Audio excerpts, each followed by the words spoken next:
Terima kasih. Assalamualaikum warahmatullahi wabarakatuh.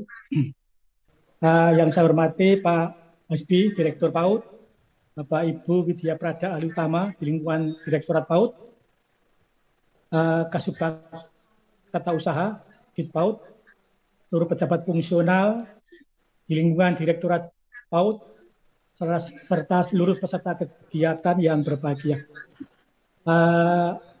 Minum kopi di sore hari, sambil santai mengambil senja, menyambut senja. Integritas itu cerminan diri untuk saat ini dan ke depannya. Bismillah, alhamdulillah, wala haula wala quwata illa billah. Bapak Ibu, seluruh tim manajemen, pejabat fungsional, direktur di lingkungan Direktorat PAUD, terima kasih saya sudah diundang. Jadi hari ini adalah perayaan ulang tahun kemerdekaan Republik Indonesia yang ke-76 sekaligus dengan sosialisasi zona integritas wilayah bebas korupsi. Bapak Ibu, capaian tahun lalu untuk Direktorat Jenderal PAUD Dikdasmen, kita mendapatkan WBBM untuk LPMP Jawa Tengah, kemudian WBK untuk PP PAUD Dikpas Jawa Barat, LPMP DKI Lampung, Kalimantan Barat, Riau, dan LPMP Bali. Mudah-mudahan tahun ini Direktorat PAUD bisa mendapatkan status atau predikat sebagai wilayah bebas korupsi pada zona integritasnya. Dan kami berharap seluruh jajaran di Direktorat PAUD bisa memanfaatkan situasi ini untuk bisa meningkatkan kualitas pelayanan, kualitas integritas diri, kemudian kecepatan pelayanan, efektivitas kerja di dalam melayani masyarakat. Dan saya kira sekarang sudah menjadi satu keharusan setiap kementerian, setiap subkementerian, sub-subkementerian harus bisa menunjukkan kualitas pelayanannya kepada masyarakat dengan jauh lebih baik. Ada beberapa tahapan di dalam inovasi. Jadi ini kita anggap zona integritas wilayah bebas korupsi, BBBM, wilayah birokrasi bebas melayani, itu sebagai sebuah inovasi. Maka kalau kita melihat tahapan inovasi, ada beberapa tahap yang bisa kita ikuti. Yang pertama adalah tata cara pelayanan, tata cara menerima tamu, tata cara berbicara, dan sebagainya. Kemudian tahap berikutnya menjadi kebiasaan. Nah, kalau tata cara yang baik, SOP yang baik, kita jadikan sebagai kebiasaan, maka itu tingkatnya sudah lebih tinggi lagi. Kemudian, kalau sudah menjadi kebiasaan, kita tingkat lagi menjadi norma. Nah, norma itu sesuatu yang lebih mengikat di atas kebiasaan. Nah, menjadi norma dalam pelayanan kepada masyarakat, maka derajat kita sudah meningkat setingkat lagi. Kemudian kita berharap sampai kepada adat istiadat. Ini merupakan tahap tertinggi dari sebuah inovasi, di mana terjadi internalize atau pendarah dagingan dari sebuah proses pelayanan di dalam kehidupan kita masing-masing. Kalau setiap unsur dari kita bisa menunjukkan perilaku birokrasi yang berintegritas, jujur, efektif melayani, cepat tanggap, kemudian responsif, bertanggung jawab, terbuka, maka itu sudah merupakan puncak-puncak yang ada. Kita berharap bahwa tadi ada cara, ada kebiasaan dari norma menjadi adat, itu bisa ditumbuhkan dalam lingkungan kita. Sehingga akan terpatri dalam pribadi kita masing-masing untuk terus memegang teguh integritas ini. Siapapun pemimpin kita. Tidak peduli siapa yang menjadi direktur, siapa yang menjadi dirjen, siapa yang menjadi menteri. Kalau kita sudah memegang teguh sampai tahap internalize, sampai tahap pendarah daging, maka dimanapun kita, dengan siapapun, prinsip-prinsip dalam pelayanan yang baik, berintegritas, bebas korupsi kepada masyarakat akan menjadi sesuatu yang selalu kita tampilkan. Bapak Ibu, tahun ini diharapkan Paudaspen bisa mencapai lebih banyak lagi satker-satker kita yang mendapatkan predikat Zona Integritas WBK WBBM, dan besok pagi LPMP Jawa Tengah akan mewakili Kemendikbudristek untuk pelayanan prima, dan itu hanya satu di tingkat kementerian, satkernya hanya satu, yaitu LPMP Jawa Tengah. Mudah-mudahan LPMP Jawa Tengah, Direktorat PAUD mencapai hasil sebagaimana yang kita idam-idamkan. Semangat kemerdekaan, 76 tahun merdeka. Kalau kita lihat dari perjalanan umur, 76 tahun itu sudah cukup tua. Sudah, kalau dia usia 60 baru pensiun, maka sudah 16 tahun dari pensiun. Artinya sebenarnya negeri ini sudah harus jauh lebih maju dibandingkan dengan keadaan sekarang. Salah satu yang harus kita perjuangkan, kita sebagai birokrat, adalah bagaimana kita menciptakan birokrasi yang berintegritas. Kita berharap kita mendapatkan WBK, wilayah bebas korupsi, WBBM, wilayah bebas korupsi dan bebas melayani. Saya kira itu Bapak Ibu yang bisa kami sampaikan. Selamat menikmati sosialisasi ini. Mudah-mudahan Allah Subhanahu wa taala memberikan bimbingan, kekuatan kepada kita untuk bisa memberikan sesuatu yang terbaik bagi negeri ini lewat pelayanan prima, pelayanan berintegritas yang selalu kita tunjukkan dan kita berikan kepada masyarakat Indonesia. Dengan mengucap Bismillahirrahmanirrahim, sosialisasi zona integritas wilayah bebas korupsi dan peringatan HUT ke-76 kemerdekaan RI secara resmi saya nyatakan dimulai. Bila taufiq wal hidayah, Assalamualaikum warahmatullahi wabarakatuh.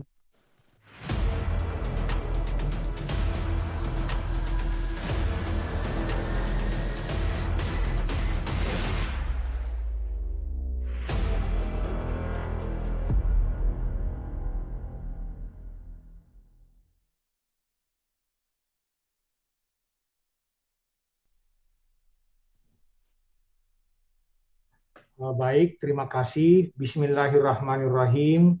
Assalamualaikum warahmatullahi wabarakatuh. Selamat pagi, ibu-ibu dan bapak-bapak. Salam sejahtera untuk kita semua. Shalom, Om Swastiastu, Namo Buddhaya, salam kebajikan.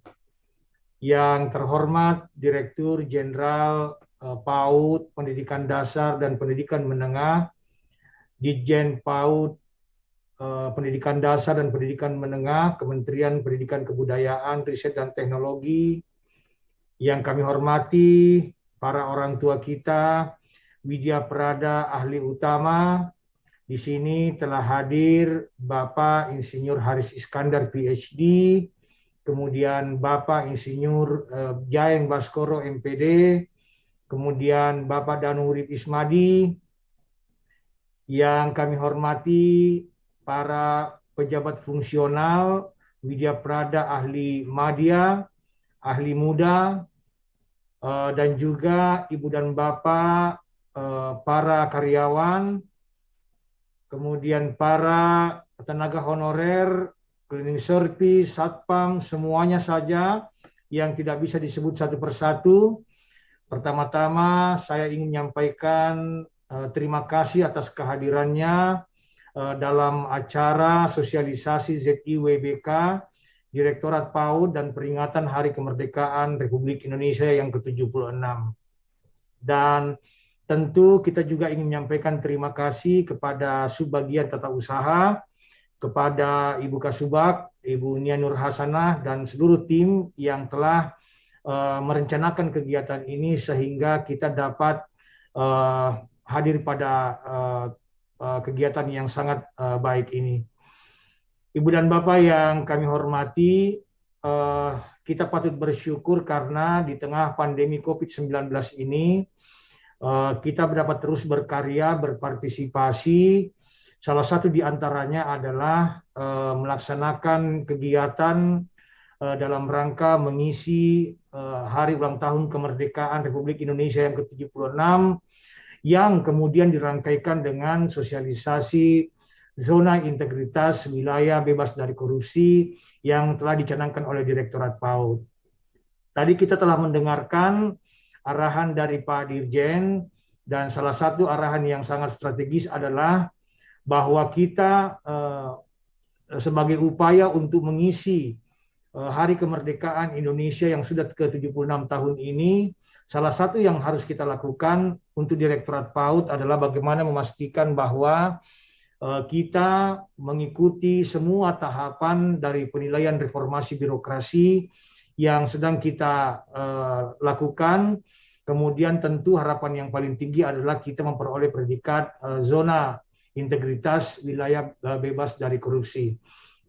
Ibu dan Bapak yang kami hormati, sebagai laporan dan sebagai informasi, izinkan saya menyampaikan beberapa slide untuk menjadi bahan sosialisasi bagi kita semua terkait dengan zona integritas wilayah bebas dari korupsi yang sedang kita upayakan bersama-sama.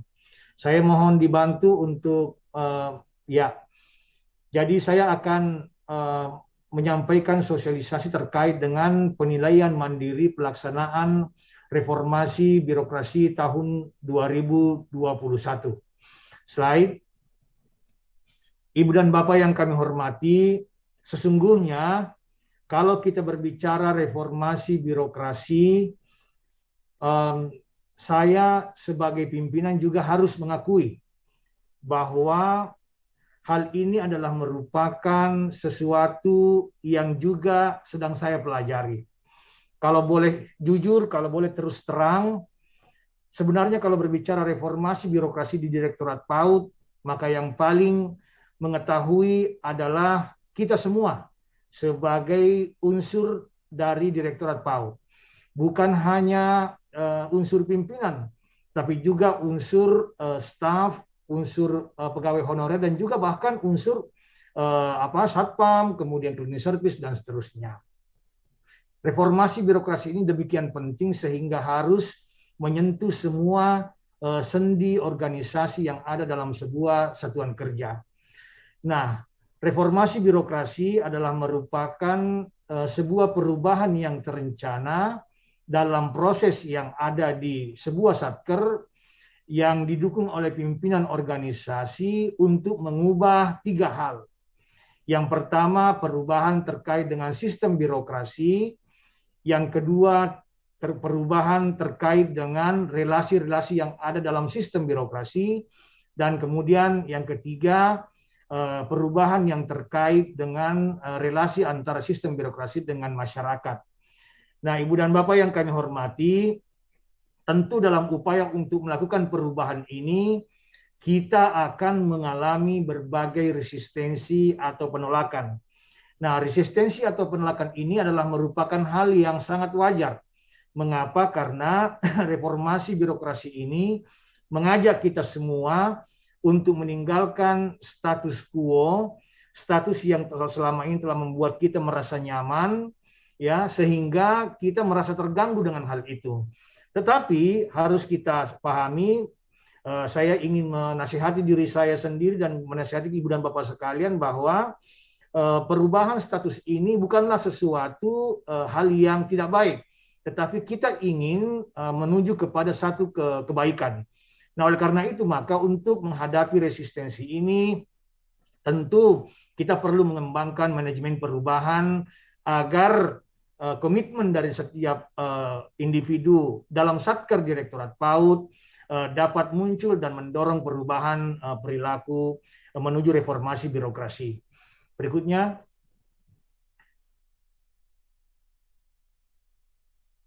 Ya, Ibu dan Bapak yang kami hormati, kebijakan reformasi birokrasi sesungguhnya telah berlangsung dalam kurun waktu yang cukup lama. Nah, dalam perjalanan waktu kebijakan reformasi birokrasi ini ada berbagai strategi yang dikembangkan oleh pemerintah kita. Nah, intinya ada 3 strategi utama yang dikembangkan sesuai dengan paradigma kebijakan administrasi publik yang berlangsung dari waktu ke waktu. Paradigma tersebut meliputi pada tahapan-tahapan awal, misalnya penerapan all public administration melalui rule-based birokrasi, jadi birokrasi yang berbasis aturan. Nah, kemudian kebijakan atau paradigma tersebut berubah, shifting ke sebuah paradigma baru yang disebut New Public Management. Nah, dalam New Public Management ini diperkenalkan sebuah strategi birokrasi yang disebut performance-based birokrasi atau birokrasi yang berbasis kinerja. Nah, yang terakhir, Ibu dan Bapak sekalian, adalah strategi atau paradigma governance. Nah, governance ini memperkenalkan sebuah konsep birokrasi yang mengedepankan dynamic governance. Nah, harapan kita di tahun 2024 yang akan datang, birokrasi kita akan menjadi birokrasi pemerintahan kelas dunia. Nah, tentu untuk mencapai harapan itu, mencapai harapan itu, kita perlu melakukan transformasi birokrasi. Nah, apa harapan kita terkait dengan transformasi birokrasi ini? Harapannya adalah birokrasi akan semakin efektif, efisien, dan ekonomis, kemudian berfokus kepada upaya untuk mewujudkan hasil atau outcome, kemudian menerapkan manajemen kinerja yang didukung dengan penerapan sistem berbasis elektronik. Jadi di sini ada intervensi teknologi informasi dan komunikasi, di mana sebagian besar dari program kita di Direktorat PAUD sebenarnya sudah menggunakan ini. Nah, dan yang keempat, setiap individu pegawai memiliki kontribusi yang jelas terhadap kinerja organisasi. Memang Ibu dan Bapak sekalian, yang keempat ini adalah merupakan tantangan yang besar bagi kita. Karena kenapa? Seperti yang saya sampaikan tadi, bahwa kita semua termasuk saya masih terbiasa dengan satu pola kinerja atau pola kegiatan yang bersifat status quo. Nah, kita masih mengerjakan hal-hal yang sama dari waktu ke waktu. Nah, apa yang terjadi? Yang terjadi adalah kita belum mampu menunjukkan kinerja dari pelaksanaan tugas dan tanggung jawab setiap individu. Harus diakui bahwa saat ini kita masih menjadikan misalnya SKP kita sebagai sebuah dokumen yang harus dipenuhi setiap bulan. Belum secara optimal menunjukkan apa yang telah kita kontribusikan kepada satker kita. Nah, oleh karena itu maka transformasi birokrasi yang akan kita dan sedang kita lakukan pada saat ini adalah bagaimana agar setiap individu di satker Direktorat PAUD memiliki kontribusi yang jelas terhadap kinerja organisasi. Nah, tentu ada tanda-tanda atau indikator yang dapat kita lihat ketika kita sudah dapat melaksanakan transformasi birokrasi. Yang pertama misalnya tidak ada korupsi, kemudian tidak ada pelanggaran, APBN kita terlaksana dengan baik. Ini ditunjukkan oleh banyak sekali indikator, daya serap fisik dan keuangan, kemudian program terlaksana dengan baik, ya, dan seterusnya. Inilah indikator-indikator yang relevan kita gunakan dalam rangka transformasi birokrasi yang sedang kita laksanakan. Slide. Nah, Ibu dan Bapak yang kami hormati, terkait dengan upaya untuk melakukan reformasi birokrasi di internal Direktorat Pendidikan Anak Usia Dini, maka sesungguhnya ada 3 sasaran reformasi birokrasi yang akan kita fokuskan. Yang pertama adalah birokrasi yang bersih dan accountable, bagaimana kita mengimplementasikan birokrasi yang bersih dan accountable. Kemudian bagaimana kita mengimplementasikan birokrasi yang capable, dan juga bagaimana kita meningkatkan pelayanan publik kita menjadi pelayanan publik yang prima. Nah, terkait dengan birokrasi yang bersih dan accountable, maka ada 3 langkah yang perlu kita lakukan. Ini secara bersama-sama. Jadi semua unsur Direktorat PAUD harus bersama-sama bergerak untuk melakukan 3 langkah ini. Yang pertama adalah melakukan deregulasi terhadap berbagai aturan yang selama ini kita rasakan menghambat terjadinya birokrasi yang bersih dan accountable. Bagaimana memperpendek rantai birokrasi, misalnya terkait dengan pertimbangan perizinan, kemudian terkait dengan pelayanan terhadap bantuan pemerintah, dan seterusnya. Kemudian yang kedua adalah bagaimana meningkatkan akuntabilitas atau kebertanggungjawaban pelaksanaan program. Jadi setiap program yang kita miliki harus kita tingkatkan akuntabilitasnya. Ini termasuk bagaimana agar setiap program yang kita laksanakan selalu mampu dilaporkan tepat waktu, baik oleh kita secara internal maupun oleh pihak lain yang sebagai penerima manfaat dari bantuan itu. Kemudian yang ketiga adalah pengawasan. Bagaimana kita senantiasa melaksanakan pengawasan sebagai bentuk kehati-hatian kita terhadap pelaksanaan program yang ada di Direktorat PAUD sehingga terhindar dari berbagai macam persoalan, baik itu persoalan korupsi maupun bentuk KKN yang lain. Nah, kemudian yang kedua adalah birokrasi yang capable.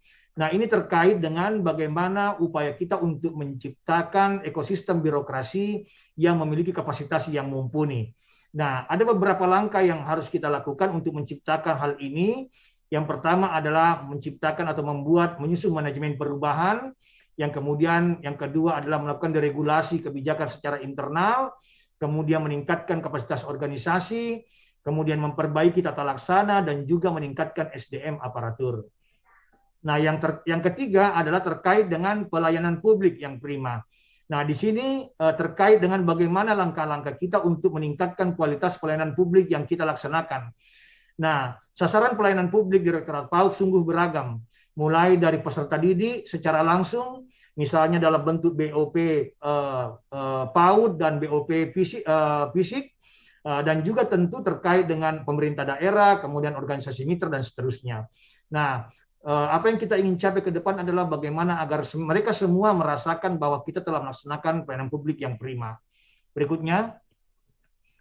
Nah, Ibu dan Bapak yang kami hormati, untuk mengukur semua itu maka telah ada indikator reformasi birokrasi. Nah, indikator reformasi birokrasi ini merentang pada 3 substansi pokok. Yang pertama adalah birokrasi yang bersih dan accountable. Nah, ini ditunjukkan oleh 3 indikator pokok, yaitu indeks perilaku anti korupsi, kemudian nilai SAKIP, dan opini BPK. Kemudian yang kedua, yang sudah saya jelaskan pada slide sebelumnya, birokrasi yang capable. Nah, ini akan diukur oleh indeks kelembagaan, kemudian indeks sistem pemerintahan berbasis elektronik, kemudian indeks profesionalitas aparatur sipil negara. Dan yang ketiga adalah indikator yang terkait dengan pelayanan publik yang prima. Nah, indikatornya adalah indeks pelayanan publik, baik itu kualitasnya, aksesnya, kepatuhan terhadap peraturan perundang-undangan, dan juga integritas. Nah, Ibu dan Bapak yang kami hormati, apabila kita mampu mengimplementasikan semua indikator-indikator ini, maka ada dampak indikator yang kita harapkan dapat tercipta, yaitu yang pertama, adanya kemudahan dalam melakukan investasi. Ya, jadi ini mungkin terkait dengan bagaimana yayasan, bagaimana lembaga-lembaga, bagaimana pemerintah dapat membuka, misalnya dapat menciptakan akses terhadap pendidikan anak usia dini.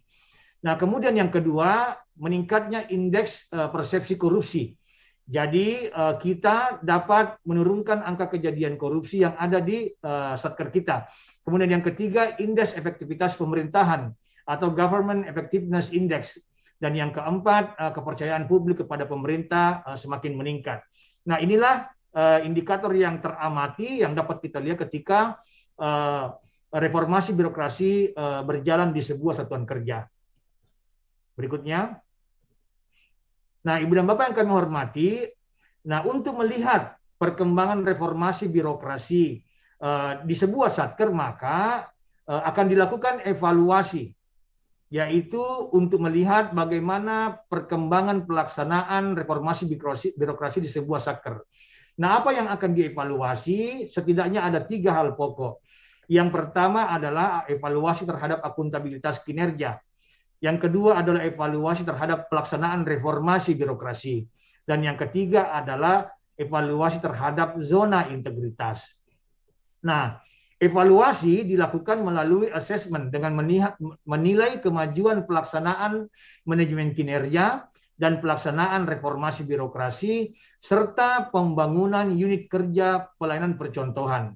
Dan hasilnya adalah informasi yang akan disampaikan kepada unit yang dievaluasi yang bertujuan untuk memberikan saran perbaikan terhadap upaya percepatan pelaksanaan manajemen kinerja dan pelaksanaan reformasi birokrasi di unit kerja yang bersangkutan.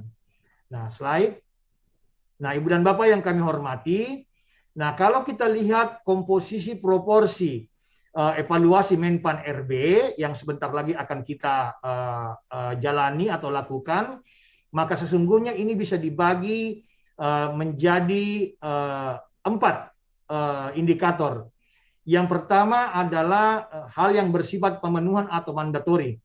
Nah, ini terkait dengan sejauh mana sebuah satker telah mampu memenuhi 8 area reformasi birokrasi yang telah ditetapkan oleh pemerintah.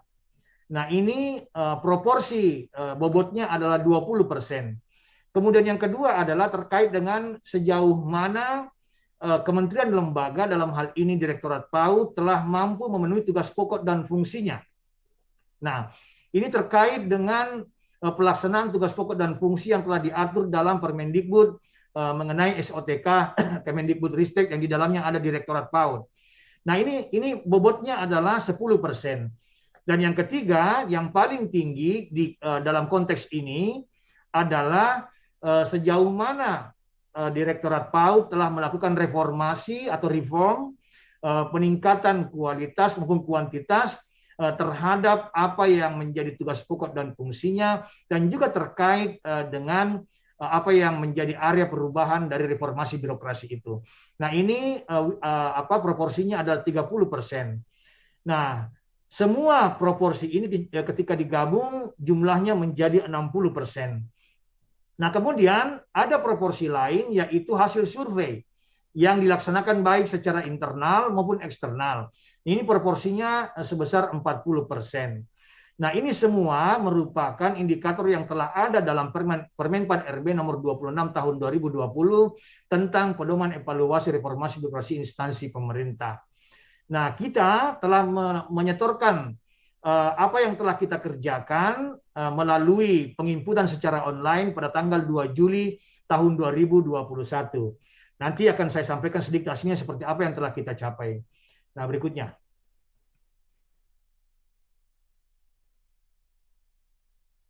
Berikutnya. Ya, Ibu dan Bapak yang kami hormati, ini adalah penjabaran yang lebih detail terkait dengan apa yang telah saya sampaikan pada slide sebelumnya. Jadi di sini ada aspek mandatori, yaitu pemenuhan terhadap 8 area perubahan. Kemudian juga tidak lupa bagaimana kita telah melaksanakan tugas pokok dan fungsi kita. Ini nilainya tadi saya sudah sampaikan. Dan yang ketiga, bagaimana kita telah melakukan reform terhadap apa yang menjadi concern dari 8 area perubahan dan juga tugas pokok dan fungsi kita. Ini bobotnya adalah bobot pengungkit sebesar 60%. Nah, terkait dengan bobot hasil yang sebesar 40%, di sini ada 4 hal yang akan dilihat. Yang pertama adalah terkait dengan akuntabilitas kinerja dan keuangan. Nah, indikatornya ada 2. Berapa nilai sakit kita dan bagaimana opini BPK. Nah, kalau terkait dengan nilai sakit kita, alhamdulillah saat ini sakit kita mendapat nilai A. Nah, itu artinya itu adalah nilai yang terbaik yang bisa dicapai sejauh ini di Direktorat Jenderal PAUD Dasmen. Itu hanya setingkat di bawah nilai terbaik, yaitu nilai AA jika tidak salah. Kemudian yang kedua terkait dengan opini BPK. Nah, secara keseluruhan karena Direktorat PAUD masuk dalam dalam organisasi Kemendikbud Ristek, sementara Kemendikbud Ristek memperoleh nilai opini wajar tanpa pengecualian. Nah, itu artinya kita telah mendapat nilai yang baik terkait dengan akuntabilitas kinerja dan keuangan. Kemudian nanti kualitas pelayanan publik akan dinilai secara eksternal dan akan keluar indeks persepsi kualitas pelayanan publik.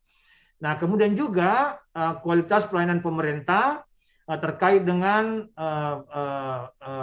pemerintah yang bersih dan bebas KKN bobotnya 10% juga akan dinilai melalui survei secara eksternal dan akan menghasilkan indeks persepsi anti korupsi atau IPAK. Nah, yang di atas IPKP dan yang di bawah adalah IPAK. Nah, kemudian yang keempat adalah kinerja organisasi. Nah, kinerja organisasi ini akan dinilai melalui survei secara internal dan juga akan dilihat capaian kinerja organisasi melalui berbagai dokumen yang kita hasilkan. Berikutnya. Nah, Ibu dan Bapak yang kami hormati, lalu apa faktor keberhasilan yang akan mendukung upaya kita untuk menghadirkan reformasi birokrasi? Nah, ada beberapa faktor. Yang pertama adalah komitmen pimpinan. Saya, kemudian Kasubag TU, kemudian pejabat fungsional, koordinator bidang, koordinator pelaksana tentu harus menunjukkan komitmen dan menunjukkan role model terhadap staf. Kemudian yang kedua adalah visi bersama. Nah, inilah yang kemudian menjadi latar belakang mengapa kita pada hari ini melakukan sosialisasi ZIWBK di internal kita untuk membangun visi bersama terkait dengan upaya untuk melakukan reformasi birokrasi yang ujungnya adalah bagaimana kita mendeklarasikan Satker kita menjadi zona integritas wilayah bebas dari korupsi. Kemudian yang ketiga, pengembangan diri atau self-improvement.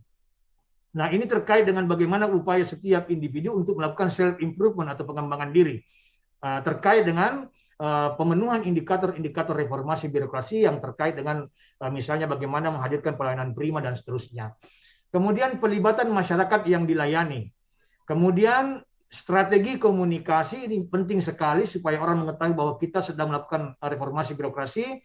Dan tentu yang tidak kalah pentingnya adalah bagaimana agar tercipta proses pemantauan dan evaluasi secara berkesinambungan, secara berkelanjutan, sehingga kita bisa terus memperbaiki upaya-upaya kita. Berikutnya, nah saya akan menyampaikan kondisi Direktorat PAUD sampai dengan saat ini dan bagaimana kita akan memperbaiki secara bersama-sama ke depan. Berikutnya. Nah, terkait dengan manajemen perubahan, ini area pertama, Ibu dan Bapak yang saya hormati, kita telah banyak melakukan hal-hal yang penting.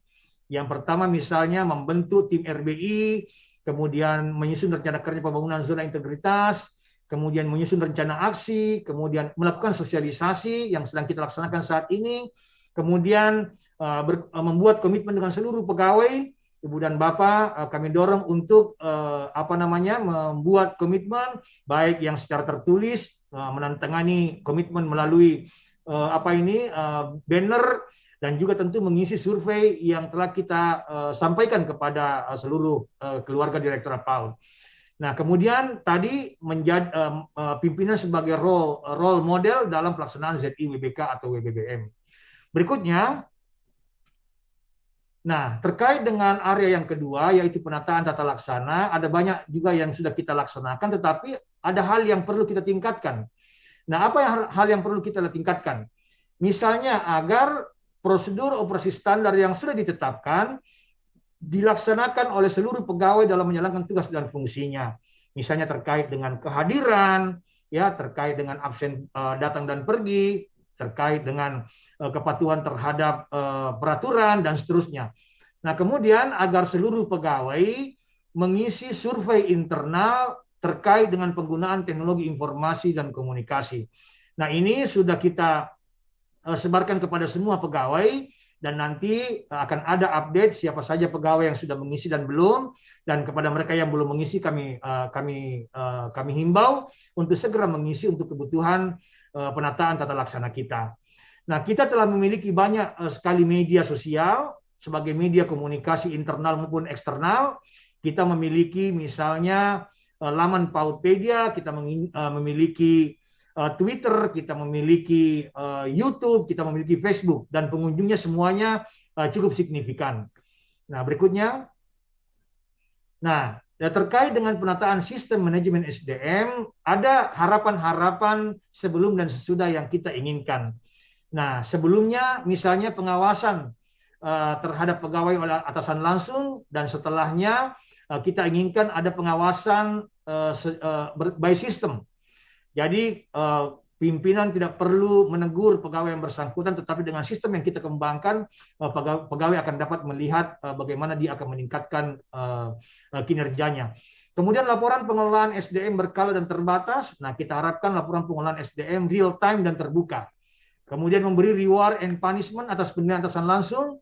Nah, ini juga perlu kita upayakan ke depan, kita dorong agar ada reward and punishment by system. Dan yang terakhir, memantau kehadiran dan penilaian kinerja individu secara internal. Nah, kita harapkan pemantauan kehadiran dan penilaian kinerja ini terintegrasi dengan Biro SDM Kemendikbudristek. Ini sudah kita lakukan dan mungkin harus ditambah dengan bagaimana pemberian reward and punishment terhadap pegawai yang menunjukkan kinerja yang baik atau kinerja yang kurang. Nah, apa yang harus kita lakukan ke depan? Setiap pegawai, jadi kita semua harus berupaya untuk mencari kesempatan meningkatkan dan mengembangkan kompetensi kita. Baik yang terstruktur yang dilakukan oleh Direktorat PAUD maupun yang dilakukan oleh individu dengan memanfaatkan semua peluang yang dibuka oleh internal Kemendikbud maupun oleh pihak-pihak lain. Nah, kemudian yang kedua, kita harus meningkatkan kedisiplinan kita untuk melaksanakan pengisian log harian dan realisasi SKP serta memutakhirkan data kepegawaian. Nah, jangan sampai ada yang sudah menikah belum memutakhirkan datanya dan seterusnya. Ini contoh saja. Ya, berikutnya. Nah, yang keempat, penguatan akuntabilitas. Jadi bagaimana keterlibatan pimpinan, bagaimana capaian sakit kita, kemudian bagaimana penyusunan perjanjian kinerja kita, bagaimana peningkatan kapasitas SDM yang sudah kita lakukan, ini semuanya sudah bisa kita hadirkan. Tapi tentu kita harus meningkatkan, mendorong agar ini semua perlu kita tingkatkan lagi, sehingga akuntabilitas kita semakin meningkat dari waktu ke waktu. Berikutnya, ya, penguatan pengawasan. Nah, seperti yang sebelumnya tadi, terkait dengan penguatan pengawasan, ada hal-hal yang ada kondisi-kondisi sebelum kita melakukan perubahan atau reformasi dan sesudah yang harus kita capai. Nah, ini semua menjadi tujuan kita bersama. Nah, dan ada beberapa hal yang perlu kita lakukan untuk mencapai ini. Yang pertama misalnya bagaimana kita membangun lingkungan sistem pengendalian internal pemerintah, mulai dari proses perancangan dan pelaksanaan kebijakan, serta perencanaan, penganggaran, dan pelaksanaan anggaran, sehingga akuntabilitas kita dapat terwujud. Kemudian yang kedua, bagaimana kita terus-menerus melakukan manajemen risiko dengan membuat peta risiko dalam pelaksanaan tugas dan fungsi kita. Dan yang ketiga, bagaimana setiap pegawai menghindari adanya benturan kepentingan. Nah, saya ingin secara khusus mengelaborasi ini. Saya pikir kita semua telah pernah memiliki pengalaman terkait dengan pernyataan benturan kepentingan. Nah, saya pikir ini bisa menjadi sebuah media yang baik untuk mendeklarasikan terkait dengan ada tidaknya benturan kepentingan yang terjadi dalam pelaksanaan tugas pokok dan fungsi kita. Nah, pada waktu itu ini telah diperkenalkan oleh Pak Haris Iskandar, dan saya pikir ini hal yang sangat baik untuk kita adopsi dalam konteks bagaimana kita menguatkan pengawasan kita. Kemudian berikutnya, ya, peningkatan kualitas layanan publik. Nah, sama dengan area sebelumnya, ada kondisi yang ingin kita capai. Nah, misalnya sudah ada survei terkait dengan pengukuran tingkat kepuasan publik. Kemudian bantuan yang disampaikan kepada penerima bantuan dilakukan melalui sistem elektronik. Kemudian jangkauan publik terhadap produk Direktorat PAUD dapat ditingkatkan melalui laman media sosial. Nah, saya pikir ini semua sudah kita laksanakan, tetapi masih perlu kita tingkatkan. Bagaimana cara kita meningkatkannya? Yang pertama, setiap pegawai dalam pelaksanaan tugasnya perlu mendorong terpenuhinya pelayanan prima terhadap semua pemangku kepentingan. Jadi kalau ada kabupaten kota, dinas pendidikan kabupaten kota yang bertanya, organisasi mitra, ataupun bahkan satuan pendidikan, kita tidak boleh memberi jawaban tidak tahu. Apabila memang kita tidak tahu, misalnya, maka mari kita arahkan mereka untuk mengakses situs ataupun mengakses orang yang memiliki pengetahuan mengenai hal itu. Jangan biarkan mereka tidak memperoleh informasi, tidak memperoleh pelayanan yang mereka perlukan hanya karena kita tidak tahu. Nah, itu yang pertama. Kemudian setiap pegawai mengingatkan pemangku kepentingan untuk mengisi survei eksternal. Jadi setiap kali kita bersentuhan dengan pelanggan kita, dengan stakeholder kita, pemangku kepentingan kita, maka setiap pegawai yang bersentuhan sebaiknya mengarahkan mereka untuk mengisi survei eksternal. Nah, survei eksternal ini sudah gampang, sudah menggunakan media teknologi informasi dan komunikasi, dan dapat diakses melalui berbagai media sosial Pautpedia. Nah, jadi ini nanti akan kita sosialisasikan. Kemudian yang ketiga, setiap fungsi mengirimkan calon responden yang akan menjadi sasaran survei. Jadi nanti akan ada survei eksternal yang akan menyasar responden eksternal dari Direktorat PAUD. Nanti kita akan minta setiap fungsi agar mengirimkan nama calon responden itu sehingga mereka dapat memberikan penilaian yang baik kepada kinerja pelayanan publik Direktorat PAUD. Nah, berikutnya yang ketujuh, wah, hanya 6 ya? Ya, oke. Saya pikir ini mengakhiri apa yang ingin saya sampaikan pada kesempatan ini. Semoga Ibu dan Bapak sekalian memperoleh manfaat dari apa yang saya sampaikan. Sekali lagi, mari semua, saya mengajak semua untuk belajar. Saya juga sedang belajar, teman-teman koordinator bidang juga sedang belajar, koordinator pelaksana juga sedang belajar. Kita semua sedang belajar. Tidak ada satupun di antara kita ini yang merasa superior dibandingkan dengan yang lain. Kita semua sedang belajar, sedang berupaya secara bersama-sama, mulai dari pimpinan sampai ke cleaning service. Mari kita dukung upaya Direktorat PAUD untuk menghadirkan reformasi birokrasi di Direktorat PAUD, dan ujungnya adalah bagaimana kita mendapatkan indikator-indikator yang maksimal sehingga kita bisa memperoleh predikat zona integritas wilayah bebas dari korupsi. Demikian yang bisa saya sampaikan. Lebih dan kurangnya saya mohon dimaafkan. Assalamualaikum warahmatullahi wabarakatuh. Selamat pagi, shalom, salam sejahtera untuk kita semua. Om Santi, Santi, Santi, Om. Saya kembalikan kepada Master of Ceremony kita.